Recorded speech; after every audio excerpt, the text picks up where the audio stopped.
Saya, Frans Donald, dituduh sebagai salah satu dari bagian orang-orang yang sangat membenci Islam, menista Islam, menghina Islam, merendahkan Islam, meremehkan Islam, dan memusuhi Islam dan umat Muslim. Sampurasun, Rahayu, Sagung Dumadi semuanya, salam sejahtera, salam kebajikan. Oke sahabat-sahabat, jadi ceritanya begini. Kemarin saya live di video yang ini. Nah, teman-teman yang belum menyimak silahkan disimak ya. Dimana dalam video itu saya menyatakan hati-hati dengan dalam tanda kutip Islam ya. Jadi live video kemarin saya itu berisi edukasi tentang bahaya ya dari segala kedok ya. Apakah itu organisasi atau lembaga atau apapun yang berkedok agama Islam atau berkedok bermerek Islam. Hati-hati. Nah, di video itu ditanggapi oleh banyak orang yang sangat positif ya, bahkan banyak yang berterima kasih, bersyukur atas hadirnya video live kemarin. Tetapi teman-teman, di samping banyak orang yang berterima kasih dan merasa tercerahkan oleh video live kita kemarin ya, ada juga sebagian orang yang nampaknya kejang-kejang. Nah, dan salah satu dari orang yang marah atau tidak terima ketika kita sebagai ODGJ, orang dengan gagasan jujur yang berani kulil hakko walau kana muron ya, mewartakan, memberitakan, menyatakan kebenaran meskipun pahit. Ini ada yang nggak terima. Dan salah satunya adalah ini. Nah, komentarnya demikian. Dari pemilik akun atau pemilik Google atas nama Dea ya. Demikian. Berhati-hatilah, jangan sampai mulut Anda itu memancing Muslim untuk memberikan tindakan hukum atas kejahatan mulut Anda itu. Wih, saya dianggap melakukan kejahatan ya. Dan apa gunanya akal di kepala Anda itu sendiri jika tidak Anda gunakan untuk memikirkan akibat yang Anda sampaikan dalam video ini? Seolah-olah Anda ingin menunjukkan bukti yang sangat jelas dan kuat kepada dunia bahwa Anda itu memang benar adalah merupakan salah satu dari mereka orang-orang yang sangat-sangat membenci, menista, menghina, merendahkan, meremehkan dan memusuhi Islam dan umat Muslim. Lantaran nafsu Anda sendiri sudah dikuasai iblis, sehingga Anda sendiri tidak menyadarinya. Bertobatlah jika memang Anda masih berharap kebaikan dan kebenaran, sebelum Anda sendiri nantinya menyesal. Wih, ya. Itu komentar atas nama Dea. Nah, jadi teman-teman, ini bukan hal yang baru ya. Memang ketika kita sebagai ODGJ, orang dengan gagasan-gagasan jujur, yang selalu berani kulil hakko walau kana muron, menyampaikan kebenaran meskipun pahit ya. Seringkali ketika kita bicara tentang fakta-fakta terkait agama bermerek Islam atau hal-hal terkait Islam, kita itu akan dianggap menghina Islam, memfitnah Islam, menista Islam, melecehkan Islam. Selalu begitu polanya. Ini memang sering terjadi. Dan apa yang saya alami atau kita alami ini sudah sering disampaikan oleh guru gembul. Guru gembul juga begitu teman-teman. Ketika mengkritik label-label ya toh, organisasi atau lembaga yang berlabel mereknya Islam, yang mengatasnamakan Islam. Kemudian guru gembul oleh banyak orang sering dituduh sebagai menghina Islam, mengkritik Islam, menyerang Islam. Padahal sangat berbeda. Islam yang sejati dengan lembaga bermerek Islam atau agama bermerek Islam. Ini beda ya. Dan banyak orang yang belum bisa memahaminya. Oke teman-teman.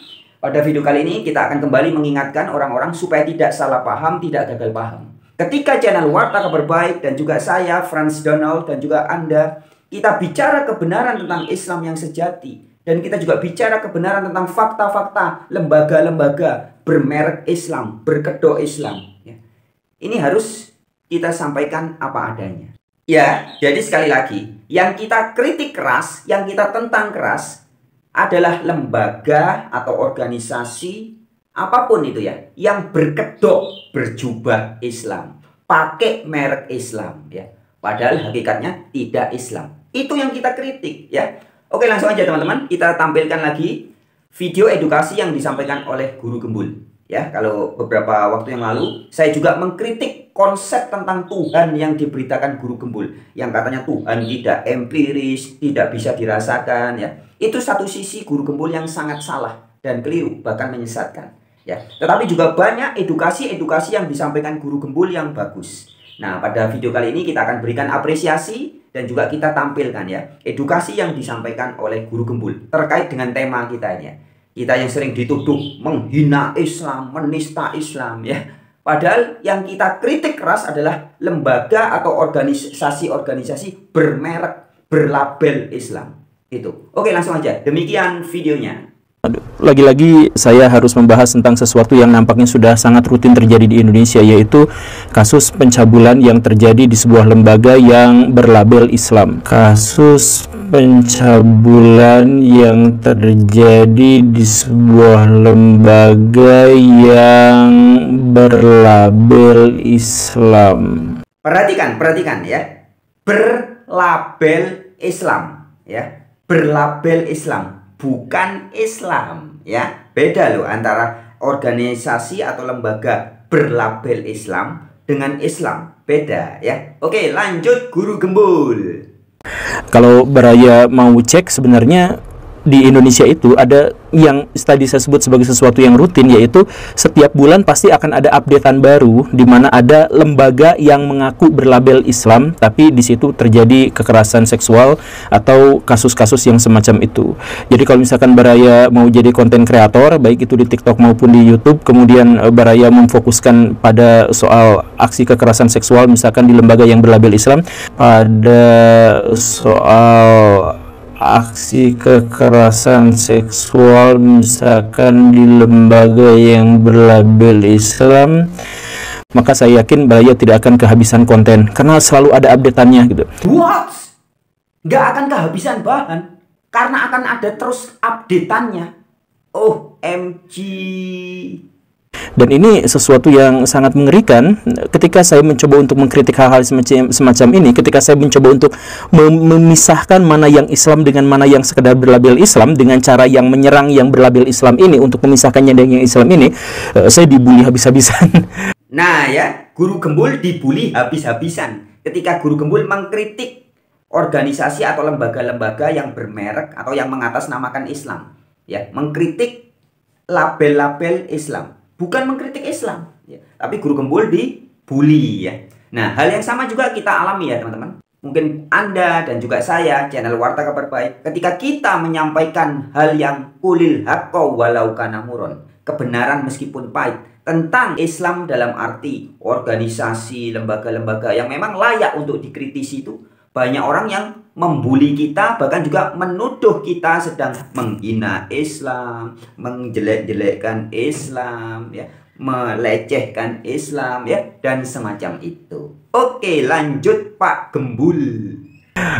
Saya juga gimana gitu, kadang-kadang tuh bosen juga kenapa saya harus membahas hal-hal yang seperti ini dan berulang-ulang gitu. Tapi ya mungkin ini memang harus dibahas secara berulang-ulang karena perubahan tidak hanya diselesaikan dengan sekali geplak gitu, tapi memang harus berkelanjutan, mungkin seperti itu. Dan buat Baraya yang belum tahu kasusnya seperti apa, ya kita ringkas aja sedikit ya. Jadi di Tangerang ada sebuah panti asuhan berlabel Islam, saya nggak mau sebutkan namanya karena itu labelnya Islam lagi gitu, yang sudah berdiri sejak 2006, berlabel Islam ya. Nah, panti asuhan ini luar biasanya sejak berdiri sampai sekarang itu tidak memiliki izin. Itu masalah pertamanya.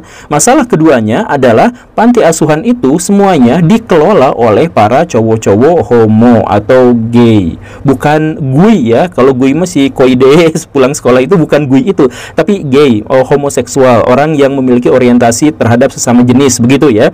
Nah, si panti asuhan itu begitu. Jadi dari ketuanya sampai petugasnya sampai apa semuanya itu adalah orang-orang homoseksual. Ya, masalah yang kedua. Kemudian masalah yang ketiga, yang berlabel Islam itu ternyata memiliki kemampuan untuk minta sumbangan, nyari-nyari donatur ke sana ke sini untuk bisa membiayai usahanya itu. Jadi datang ke pejabat, datang ke artis, dan banyak yang nyumbang ke sana. Bahkan Pak Deddy Kobisa dalam selentingan 1-2 itu ada kabar bahwa beliau juga menyumbangkan itu. Tentu saja kita tidak menyalahkan Pak Deddy Kobisa karena beliau itu adalah orang yang berusaha untuk memberikan sumbangsi buat masyarakat, kan begitu. Tapi ini kemudian diselewengkan sama orang-orang homoseksual yang ada di situ itu gitu. Untuk apa? Nah, ini masalah yang keempatnya. Ternyata sumbangan dari orang-orang donatur-donatur untuk panti asuhan itu sebagian memang digunakan untuk pembangunan gedungnya, untuk fasilitas, untuk memberikan kepada anaknya itu makan dan minuman dan sebagainya. Tetapi banyak juga yang ternyata ditilep, sehingga pemilik yayasan pada saat ini itu sampai memiliki 4 mobil. Keren kan? Ditambah dengan para pengurusnya dan lain sebagainya itu punya handphone yang masing-masing di atas 25 juta rupiah gitu. Kalah HP saya yang saya pakai buat buat bikin video ini aja. Itu masalah yang ketiga. Kemudian masalah yang keempatnya itu adalah bahwa orang-orang yang homoseksual itu bukan hanya berhubungan di antara sesama mereka saja, ya itu mungkin nggak terlalu jadi masalah lah untuk banyak orang gitu ya. Nah, ini mau yang jadi masalah adalah orang-orang homoseksual itu justru melampiaskan hasrat dan fantasi seksual mereka itu kepada anak-anak di panti asuhan itu. Jadi mereka punya markas, punya tempat, anak-anak dikumpulin di sana, katanya untuk diberi makan, diberi minum, disantuni dan sebagainya, minta donatur ke sana ke sini atas nama Islam. Ternyata dari 18 anak yang diasuh di sana, 13 diantaranya adalah korban pelecehan seksual. Ngeri kan? Nah, ini masalah yang keempatnya. Dan masalah yang kelimanya, polisi kemudian mengatakan ada indikasi kuat bahwa Yayasan Yatim Piatu yang berlabel Islam ini melakukan praktek jual beli manusia atau human trafficking atau yang semacam itulah. Nah, ini jadi di sini saya pikir ini adalah paket komplit kejahatan. Kejahatannya udah menipu pemerintah karena nggak ada izin, nipu donatur, kemudian korupsi uang anak yatim gitu ya, kemudian aktivitas homoseksual, pelecehan seksual terhadap anak-anak di bawah umur, perdagangan manusia dan lain sebagainya. Kok bisa paket komplit yang seperti ini? Coba tebak Baraya, kenapa paket komplit ini bisa terjadi? Kenapa kejahatan sengeri ini bisa terjadi terus-terusan? Karena labelnya Islam. Karena labelnya Islam. Jadi Baraya kalau misalkan mau usaha apa-apa itu sekarang tinggal di label Islam. Betapapun secara esensinya bukan Islam, tapi kalau di label Islam itu laku Baraya. Baraya mau bisnis air, beli 2.000 jual jadi 50.000, itu kalau didoain ala Islam itu bisa dapat. Kemudian Baraya bikin panti dikasih label Islam, itu Baraya banyak donaturnya. Baraya ngamen sekalipun, ngamennya sholawatan itu dapat omset yang lebih besar. Nah, ini parah nih ya. Jadi kalau ada orang ngamennya lagunya dipilih yang sholawatan, wah itu bakal lebih cuan ya. Dan juga teman-teman, lucunya di Indonesia khususnya ya, di negeri Konoha ini, kadang ada orang menyanyikan lagu bernuansa bahasa Arab begitu ya, berbahasa Arab gitu ya, meskipun itu bukan sholawatan ya, tapi oleh banyak orang disangka sebagai sholawatan. Ini lucu banget dan ya parah memang negeri kita ini. Sebagaimana disampaikan oleh atau kesaksian dari Mbak yang dari Arab ini. Perhatikan. Salah satu culture shock yang lucu bagi kami orang Arab yang pernah mengalami budaya Indonesia yaitu salawat. Salawat nggak apa-apa, masalahnya di lagu-lagu yang dipakai dalam salawat. Mereka menggunakan lagu Arab apa adanya, benar-benar apa adanya, tanpa memperhatikan artinya. Karena mereka pikir bahwa semua lagu Arab adalah doa dan salawat. Dan semua kata Arab adalah doa dan diaminin. Gimana ini? Gimana? Coba lihat contohnya.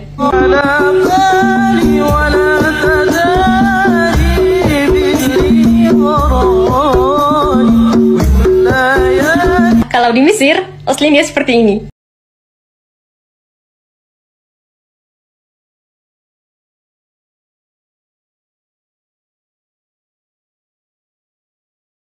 Tidak semua lagu Arab adalah salawat dan tidak semua kata-kata Arab adalah doa. Gimana menurut kalian? Gimana menurut kalian? Nah, itu pertanyaan dari Simba Arab itu ya. Ini memang lucu teman-teman ya. Jadi di fenomena di negeri kita ini sering terjadi begitu ya. Kalau ada orang menyanyikan satu lagu dari Mesir ya, bernuansa bahasa Arab ya, disangkanya sebagai sholawatan ya, padahal bukan ya. Begitupun dalam hal perbincangan sehari-hari. Ini pernah disindir sebenarnya dalam salah satu sinetron Bajai Bajuri atau apa dulu itu ya. Ada diceritakan dalam sinetron itu ada orang yang ngomong pakai bahasa Arab, tiba-tiba di sebelahnya amin, amin, disangkanya berdoa ya, padahal cuman bicara bahasa Arab ya. Karena dianggap yang semua bahasa Arab itu pasti doa. Parah. Ya beginilah negeri kita ini, yang memang masih terjajah dengan budaya, tradisi, dan agama dari Arab ya. Kacian deh.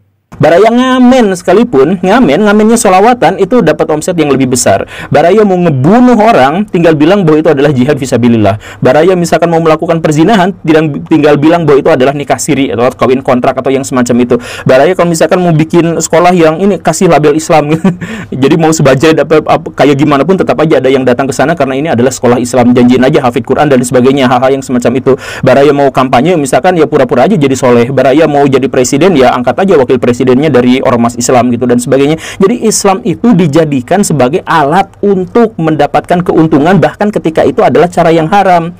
Saya berkali-kali di banyak video ini saya emosi. Saya berkali-kali di banyak video ingin menjelaskan, ingin mensosialisasikan bahwa label Islam belum tentu Islam, sehingga ketika kita mengkritik label Islam itu bukan berarti mengkritik Islam. Sehingga ketika kita mengkritik label Islam itu bukan berarti mengkritik Islam.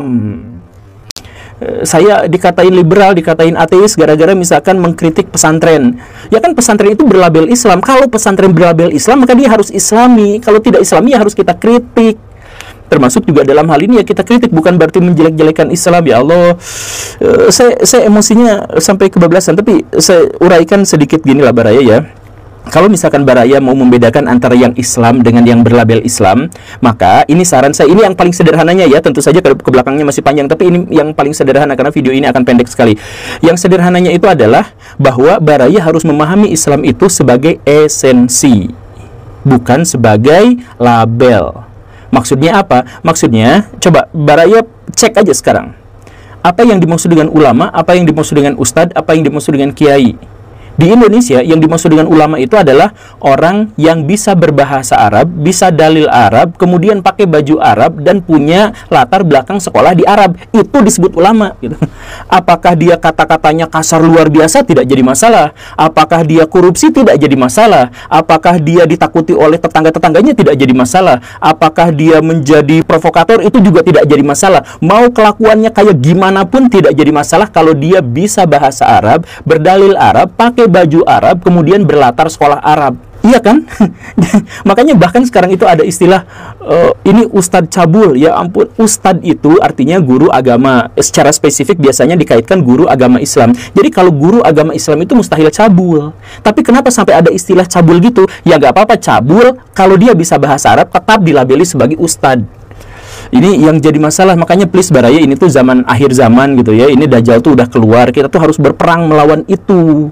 Dan karena itu kita tuh harus ngerti bahwa salah satu karakteristik Dajjal itu adalah membolak-balik realitas. Dunia yang baik kelihatan jadi buruk, dunia yang buruk kelihatan jadi baik. Surga ditampilkan sebagai neraka, neraka ditampilkan sebagai surga. Coba kata-kata Dajjal sendiri, dal, jim, la, itu artinya pemalsuan, penipuan.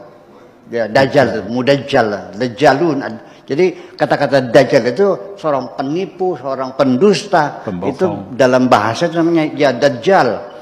Jadi ketika Baraya misalkan melihat hanya karena orang ada yang pakai sorban, jubahnya panjang, putih dan sebagainya, kemudian ngomong segala rupa pakai bahasa Arab, belum tentu, jangan dulu diterima. Jangan dulu diterima sebelum dia sesuai dengan kriteria-kriteria keislaman. Apa itu kriteria keislaman? Kriteria keislaman misalkan seseorang disebut ulama versi Islam, itu apa? Kalau hatinya penuh cahaya, kalau dia sabar, kalau dia baik, kalau dia tidak sombong, kata-katanya tidak pernah mengintimidasi, tidak pernah merusak perdamaian, kata-katanya begitu santun dan mendekatkan orang-orang pada dirinya untuk didakwahi gitu. Jadi orang yang maling, orang yang tatoan, yang segala rupa akan adem ayem ngobrol sama dia karena dia memberikan pencerahan yang baik. Dia berkontribusi kepada masyarakat, dia kasih duitnya kemana-mana, dia sumbangsih, dia ajarkan ilmu pengetahuan dan sebagainya. Nah itu tuh ulama. Betapapun dia nggak pakai peci, betapapun dia nggak pakai sorban, kalau dia memberikan kontribusi yang baik buat masyarakat, hatinya tulus dan bersih dan terlihat dari perilaku dan kata-katanya yang santun, maka itulah ulama. Sekarang kita dibalik. Sekarang kita dibalik, kalau dia bisa bahasa Arab, kalau dia bersorban Arab, kalau dia latarnya pendidikan Arab, dia disebut ulama, bahkan ketika dia melakukan pencabulan sekalipun, sampai ada istilah ustadz cabul itu. Aduh ya ampun, kok ini jadi ya saya harus ngomong apa lagi. Dan saya tuh udah sering sebenarnya beraya ngomong kayak gini tuh, tapi gak tahu kenapa ini tuh justru malah dianggap sebagai sebuah masalah gitu. Tapi ya tidak apa-apa, sekali lagi mungkin ini adalah proses, karena untuk perubahan, untuk menjadi sadar, untuk menjadi mengerti, kadang-kadang kita tidak butuh digampar cuma sekali dua kali, tapi harus berkali-kali seperti itu gitu. Saya ingin memberikan penyadaran kepada kita semua beraya bahwa berislamlah, beragamalah secara baik gitu, secara esensial, biar tidak ada paradoks Indonesia gitu. Yang paradoks Indonesia adalah paradoks di mana Indonesia dilabeli sebagai negara paling religius di seluruh dunia menurut PW Research, tetapi di sisi lain Indonesia korupsinya banyak, Indonesia pencuriannya banyak, Indonesia angka bunuh dirinya banyak, Indonesia kelaparannya banyak, dan sebagainya, banyak-banyak yang seperti itu, tapi paling religius. Kenapa? Karena kita sebenarnya tidak religius. Kita beragama itu justru beragama Arab, atau beragama pada simbol-simbol Arab, bukan pada Islam, pada esensi Islam. Kalau kita beragamanya beresensi Islam, ya selesai sebenarnya, kita bakal jadi negara yang maju. Nah, jadi cukup jelas ya teman-teman kalau kita perhatikan dengan teliti edukasi yang disampaikan oleh Guru Gembul ya. Jadi ketika Guru Gembul dan juga saya dan kita kebanyakan dari pemerhati channel Warta Kabar Baik yang berani ODGJ, orang dengan gagasan jujur ya. Ketika kita mengkritisi label-label atau merek-merek terkait dengan agama bermerek Islam ya, terkait dengan klaim-klaim organisasi bermerek Islam, kita atau kami sama sekali tidak sedang menjelek-jelekan atau apalagi menghina atau mengkritis Islam yang sejati, tidak ya. Tapi yang kami kritisi adalah label-labelnya ya. Jadi jangan menjadi beragama Arab, jangan jadi jajahan budaya tradisi Arab, tapi jadilah Islam yang sejati, berserah diri, sanatana, dharma, surrender to God. Oke teman-teman, sekian dulu video kali ini. Seperti biasa, jika dianggap baik silahkan bagikan kepada sanak family, Anda, tolan kerabat. Dan terima kasih juga yang sudah subscribe. Oke, sampai jumpa di video-video berikutnya. Tetap semangat. Sip.